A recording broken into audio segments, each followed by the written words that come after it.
অভিমান শব্দটা অসম্ভব ভারী। যারা বয়ে বেড়ায় তারাই জানে। বুকের কোণে বোগেনভেলিন ফুলের মতো গোচ্ছাকারে থেকে যায়। অভিমান মানুষকে শান্ত করে, এক্কেরে চোখ পুড়িয়ে দেয়, যেন ছমছমে অন্ধকার রাত।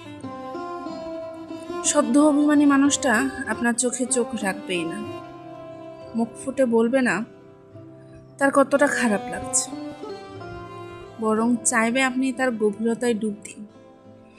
তীর তীর করে কাঁপতে থাকা ঠোঁটের দুটো ভাষা পড়ুন। উদাসীন ছাদের একাকিত্ব হয়ে উঠুন তার পছন্দের উপন্যাস।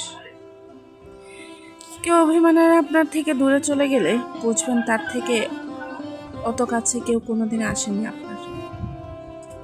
সে আপনার নাম্বার ডিলিট করবে, ছবি মুছে দেবে, ছুঁড়ে ফেলে দিতে চাইবে সমস্ত সঞ্চয়, তবে একটা না একটা ফাঁদ রেখে দেবে ঠিক ফিরে আসার।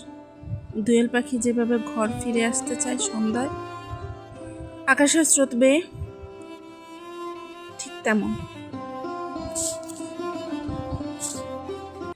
বাকিটুকু আপনাকে ধরে নিতে হবে, টুকটুক অভিমান ভেঙে সেলাই করে নিতে হবে সম্পর্কের ফাটল।